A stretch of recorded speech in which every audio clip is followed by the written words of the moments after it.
swirl of black crows spiraled above the isolated plot of land, as though a secret so dark lingered below that the very sky revolted in protest. Thick rows of withered oak trees bordered the clearing, their bark gnarled and their branches resembling skeletal arms reaching out in silent warning. The final hours of twilight cast an eerie glow across moss-covered tombstones, each bearing names eaten away by the passage of centuries. Here, in this forsaken graveyard, few dare set foot. Those who did seldom returned, unscathed, haunted by nightmares of cawing birds and whispered promises.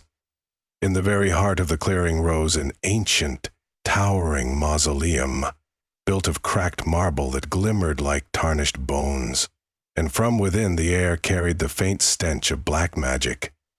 No one knew precisely when the graveyard first became cursed, only that it was older than the surrounding village. Superstitious folks muttered legends over hearths late at night. A coven once resided in the nearby forest, practicing forbidden arts. They claimed that one witch outlived them all, eternally bound to the dark grounds, offering sacrilegious bargains to any soul foolish enough to approach. People told these tales to wide-aped children, hoping to keep them at a safe distance from the graveyard's hungry shadows. Yet for Tristan Farewell, the fearful warnings were not enough. He had grown desperate. His mother lay on a rickety bed, skin feverish, her breath shallow, her eyes sunken deep into their sockets.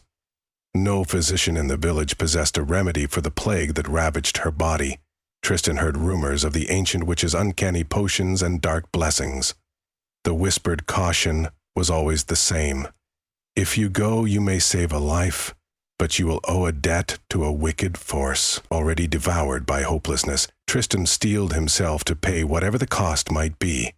Dusk had smothered the horizon when he slipped out from his family's small cottage. He clutched a crude lantern, the faint flame flickering against the swiftly rising wind. Thorns from overgrown brambles snagged his cloak as he trudged along hidden trails, guided by the murmur of lost spirits, or perhaps just the hush of the wind. The crows appeared before he saw the graveyard itself, dark shapes overhead, their harsh cries echoing like screams of torment.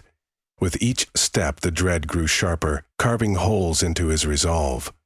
It was a ruined gate that welcomed him, twisted, rusted iron bars bowing inward, as though too feeble to stand guard any longer. A single raven sat perched on the topmost point, eyeing him with uncanny intelligence. Tristan paused, meeting the creature's gaze. In the dull glow of his lantern, he thought he saw the reflection of tiny red flames dancing in the raven's eyes.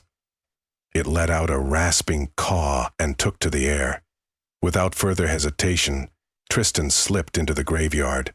A narrow footpath snaked between gravestones wreathed in creeping vines. The tombstones leaned as if about to topple at the slightest disturbance. Broken guardians of secrets, time would not relinquish. His breath shook in his chest as he advanced. Moonlight broke through a tangle of clouds, illuminating for just a moment the region of the graveyard he sought. At the center of a jagged ring of stones stood the mausoleum. Somehow, the structure looked larger than the entire clearing around it, outwardly defying geometric sense. A swirl of crows still spun overhead, guiding him as if they alone knew his need. He approached the arched doorway. A massive slab of black iron barred the entrance, etched with a sigil of a contorted serpent biting its own tail, a warning or perhaps an invitation. The handle felt cold as ice. He pulled, hearing the grinding of iron on iron.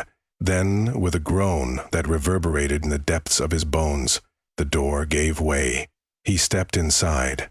The mausoleum's interior smelled of decay and damp stone, an ancient tomb that had outlived generation after generation. With trembling fingers he lifted his lantern, letting the fire's glow play across the walls. Tribal glyphs, glyphs of curses and necromancy, were etched everywhere, as though a mad artist had carved them in frantic devotion.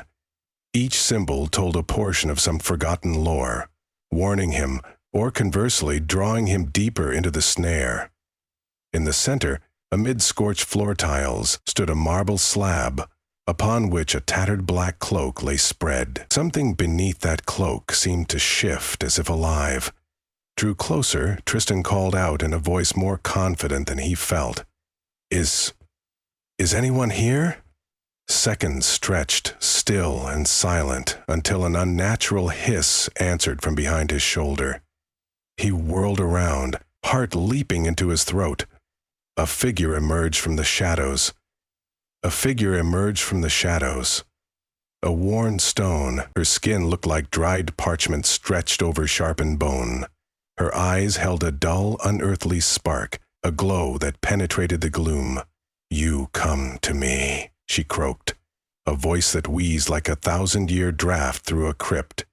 "You come at twilight, bearing desperation in your soul. I smell it. So many come seeking miracles, but never without a price." She pressed her taloned fingers together, the nails clacking in the silence as she drew nearer to Tristan. He swallowed hard, pressing his palm against the hidden pouch that held a few polished coins and a small family heirloom. He had gathered them as payment, though he doubted their value in this place. My mother, she's ill. I was told you may have the power to save her. I'll do anything to help her, please." A wide grin spread across the witch's face, revealing rows of crooked, stained teeth. Ah, the tower of maternal love. With a lazy wave, she summoned a draft of air that fluttered the edges of her robe. "I can rid your mother of any sickness, but you guessed correct. It's not coin I bargain for." Her eyes shifted, glowing with a devilish light. "We shall discuss the cost later. First, to prove my sincerity, I'd give you a sample. After all, I possess a special brew." She turned and moved toward the stone slab, the edges of her robe scraping the floor. From beneath the tattered cloak, she lifted a battered wooden chest bound with tarnished iron. She whispered rune-like words under her breath, and the chest's locks clicked open. From inside, she withdrew a small glass vial rimmed in silver. She removed its stopper. An acrid scent wafted out, making Tristan's eyes sting. "The forbidden draught, crafted under blood moonlight," she murmured, meeting his gaze intently. "Administer a single drop to her lips, and her sickness will vanish by the next sun's rise. But," she fixed him with a glare that sent shivers across his skin, "you will owe me a debt. I shall claim it when the time is ripe." Tristan almost wanted to shout the final question that gnawed at him. What sort of debt? He did not. He felt that to speak it might solidify something terrifying, so he could only nod, feeling the weight of an unspoken oath settle in the marrow of his bones. She dropped the vial into his trembling hands. "Go," she hissed, her tone somehow triumphant. "Return when your mother is well. Then we shall seal our pact." The flickering lantern light turned her face into a mask of shadows and hollows. Though fear clutched his heart, Tristan fled the mausoleum without looking back. Outside, the swarm of crows parted for him, though he caught glimpses of their beady eyes regarding him skeptically. He tore through the gate and ran until he reached the forest path. The darkness felt alive around him, as though something sinister followed in his footsteps, reveling in his desperation. At home, panting and exhausted, Tristan rushed inside their ramshackle cottage. His feet hammered against the warped wooden floorboards as he hurried to his mother's bedside. She lay still, skin cold and clammy, her cheeks sunken, her breathing shallow. In the flickering glow of a single lantern on the table, her appearance seemed otherworldly, already part spirit. He forced himself to focus, uncorking the vial and carefully letting one drop of the vile-smelling liquid fall upon her cracked lips. At once, a tremor rippled through her body, like the quake of a new heartbeat. For a moment, he feared he had harmed her, but as the minutes crept along, color returned to her skin. Her shallow breaths grew deeper. He felt her forehead, discovered the fever had broken. When she finally opened her eyes and spoke his name in a voice trembling with exhaustion, tears of relief brimmed in his own. He clutched her hand as she drifted into a peaceful sleep, cherishing the spark of life that had been reignited. For 3 days, Tristan hovered by her side, helping her eat and regain strength, scarcely daring to believe the miracle. Soon, she was not only awake, but strong enough to move about the cottage. The transformation was uncanny, as though she'd never been ill in the first place. Yet behind Tristan's appreciative smile lurked the icy memory of the witch's final words. "You will owe me a debt." He kept the source of her recovery tightly hidden, imagining the alarm or condemnation if anyone knew he had sought the help of that foul being. Still, guilt gnawed at him. He worried that any day a black crow might fly through the window, bearing a dire summons. Weeks passed without such a visitation, time giving him a false sense that perhaps the witch had forgotten him. Then, on the eve of the harvest moon, an unexpected knock sounded at their door. Tristan's heart plunged into his stomach. It was late, and no neighbor would come so suddenly after dark. He grasped the door handle and opened it, to reveal a hunched figure cloaked in shadow, the brim of a hood disguising their features. Beneath that hood, the gleam of ancient eyes burned. He knew who it was even before she raised her withered arm, beckoning him close. "Your mother is well, I trust," she rasped, stepping into the cottage uninvited. A stale wind followed in her wake. The lanterns flickered as if threatened by her presence. "It is time you remember the bargain you made." Tristan's mother, hearing voices, emerged from their small kitchen, confusion swirling in her fatigued eyes. The old woman fixed her with an unsettlingly piercing stare before turning back to Tristan. "I have come, child. The cost must be paid," he swallowed, steeling himself. "What do you want from me?" The witch let out a creaking laugh. "Flesh or soul is always the first assumption, but you amuse me." She scanned the modest interior, from the trembling candle on the mantel to the dusty corners. She then removed something from a hidden pocket, a polished shard of obsidian that reflected no light. "It's nothing so dramatic. I need your service for a night, in the graveyard. You will help me complete a ritual." Tristan's lungs struggled to expand. "A ritual?" She nodded slowly. "I have a summoning to complete. When the harvest moon is full, certain portals open. I need a mortal conduit. You will serve that part. Do it, and your debt shall be cleared." He spared a glance at his mother, who hovered at the edge of the room, hands twisting in worry. She was still pale from her ordeal, but alive, an indebtedness that overshadowed any misgivings he had. Resolute, he agreed, if only to protect her from worse calamities. That same night, with the moon a swollen orb overhead, Tristan returned to the hidden graveyard. Once again the crows circled in the gloom, their cawing forming a sinister melody. The witch guided him among tilting gravestones to the center, where a ring of carved runes circled a patch of bare earth. The black obsidian shard had multiplied. She had placed identical shards in a complex formation. A stench thick as brimstone filled the air, making Tristan's stomach churn. "Stand at the center," she commanded, pointing with a hooked finger. The crows grew quiet in an instant, as if commanded by an unseen authority. Tristan hesitated, but her glare compelled him to obey. He stepped into the middle, boots sinking into loose soil. The night air seemed to crackle with a sullen electricity. Waves of dread washed through him. "Hold out your hand," she demanded. He complied, trembling. From a satchel at her hip she withdrew a slim dagger fashioned from bone. She grabbed his palm and without warning pricked his finger. Blood welled dark and glistening in the moonlight. She let a single drop splatter onto the earth, then pressed his wounded finger to one of the obsidian shards. It pulsed red as if it had drunk from him. Chanting rose from her throat, a guttural language that made the hair on the back of Tristan's neck prickle urgently. The lines of runes around him began to glow, forming a pulsing ring of ghostly light. He felt as though something invisible tugged at his essence. For a moment, a storm of shapes whirled in his mind, crypts, decaying hands, regretful spirits, all swirling into a vortex of shadow within his thoughts. "I call upon the unnamed, the watchers in the blackness," the witch crooned.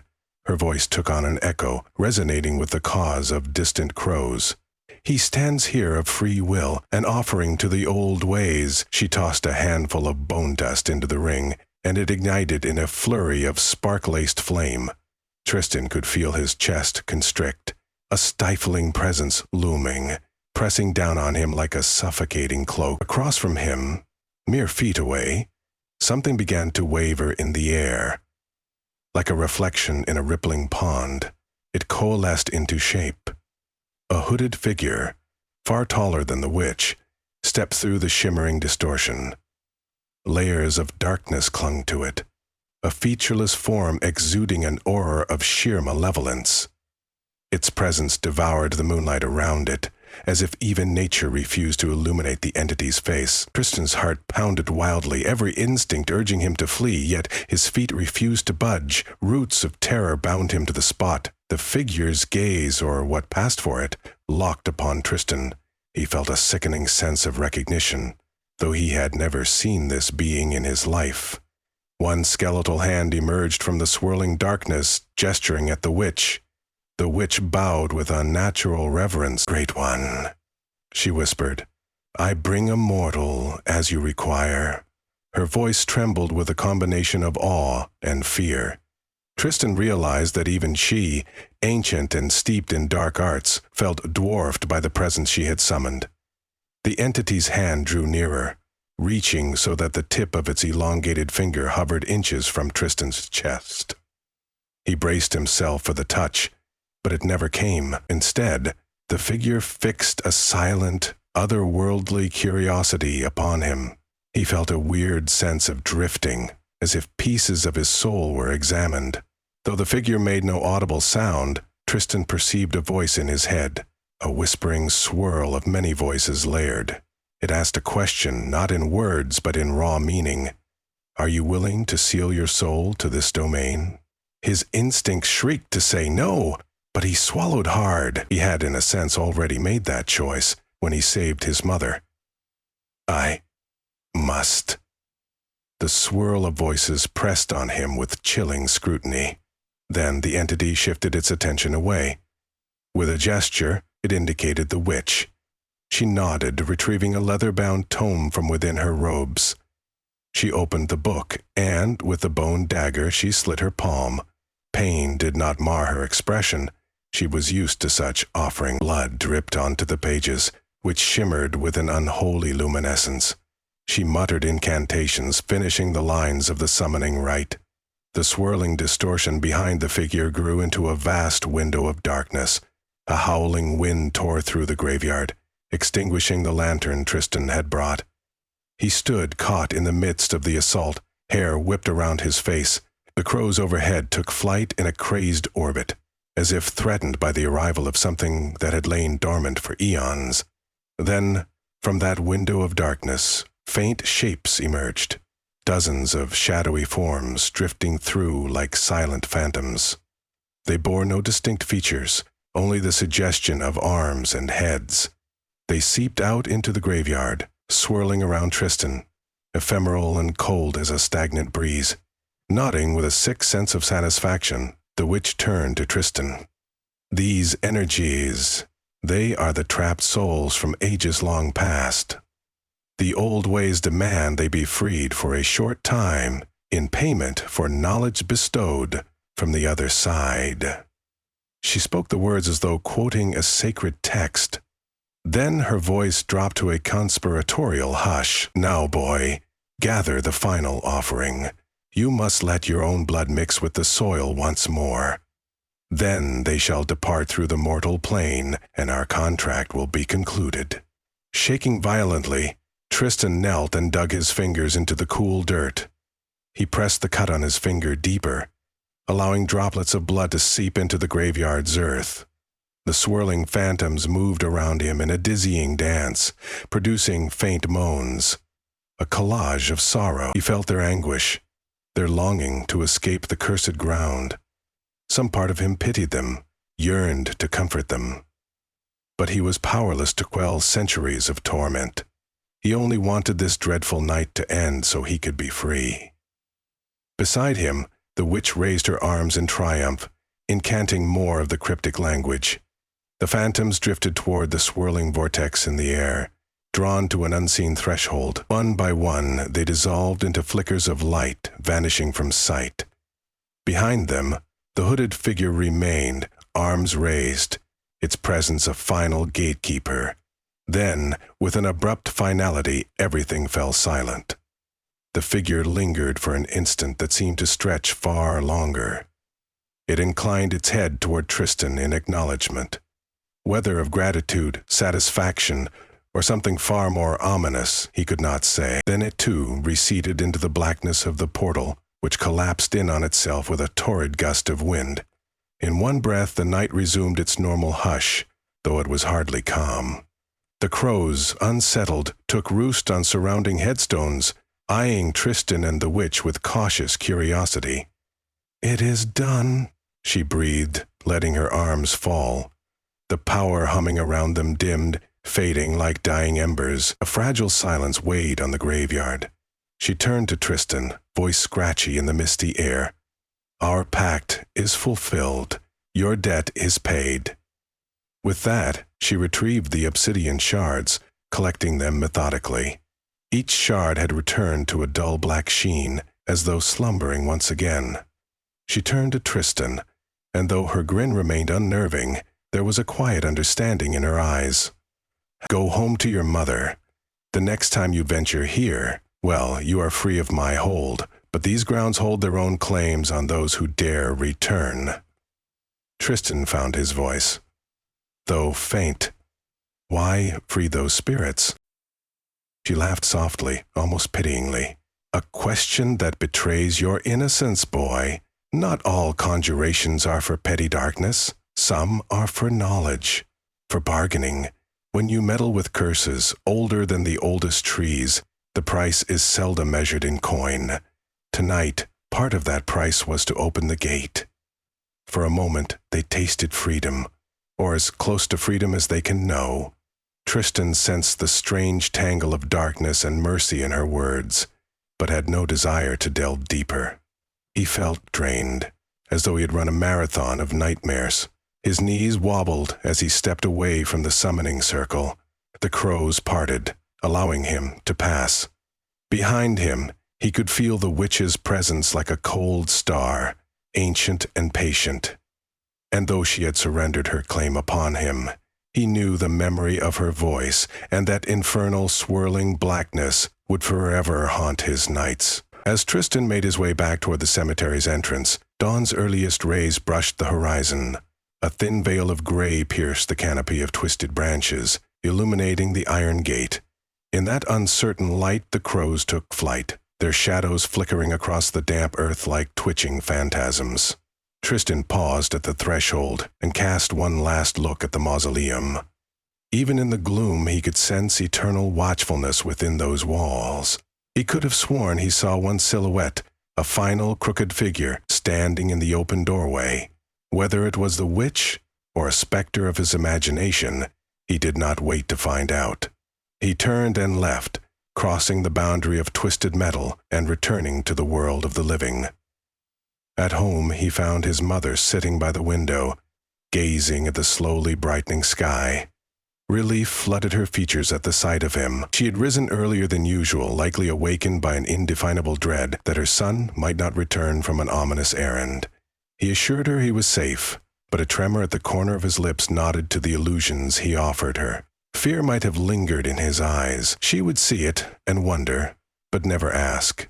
Their embrace was comforting and felt more precious than ever, for Tristan understood how precarious that comfort was. Sunrise spread a warm glow across the village, normalcy returning in the clamor of rooster calls and the bustle of farm folk.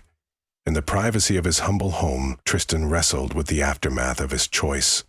The haunting images of hooded specters and an endless swirl of black crows perched in his mind like a second conscience. Yet, he simultaneously recognized that his mother was alive, moving about the cottage with renewed vigor. For that, he would have risked everything. Days ticked by, the memory of that dreadful night simmering like a bruise on his soul. Occasionally a crow would alight on his windowsill, tilt its head, and caw at him as though it carried an unspoken message. He shoo the bird away, pulse racing, fearing it brought a summons back to the cursed ground. Each time the crow would depart, leaving behind a trail of uneasy silence, and each evening, as dusk approached, Tristan caught himself peering down the darkened road that led to the cemetery, imagining where its path diverged in the gloom of the forest. He dreaded glimpsing that swirl of black wings overhead, signaling a renewed bargain or fresh torment. Months passed, and no new summons arrived. No messenger from the mausoleum came knocking at his door. The hush in the wind around his cottage felt almost peaceful. No sign of the old witch's rasping chant, but though outwardly calm, Tristan could not forget all he had witnessed, his own blood mixing with the cursed earth, the towering specter that had examined him like a curiosity, and above all, the knowledge that great powers slept in that graveyard, powers that, if stirred, might unleash nightmares beyond imagining.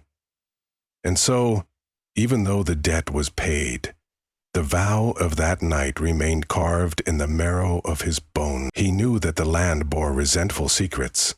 He had pledged part of himself, even if unknowingly, to those ancient forces when he chose to speak with the witch. Freed from his original obligation, he was still changed. The reflection he caught in mirrors sometimes showed eyes shadowed by a deeper awareness of the world's hidden corners. From time to time, if the wind blew a certain way at twilight, Tristan would catch the faint stench of decaying leaves and damp moss, the smell of that graveyard. He would recall the myriad stone markers, the swirling crows, the toppled iron gates, and the murmur of incantations older than memory. A shudder would course through him. Then he would look over at his mother, who still smiled and breathed thanks to a single drop of forbidden draught. He never told her the full truth of his uneasy vigil. He never told her that on sleepless nights he stood at the window, scanning the sky for any sign of crows, any swirl of feathers that might portend the witch's return. Because even if the pact was resolved, some alliances are never truly severed. The older magic that pulses beneath the earth can always awaken again, and if and when that day comes, Tristan fears he will be drawn once more toward the swirling black crows, into that hidden graveyard, and toward the specters waiting on the other side.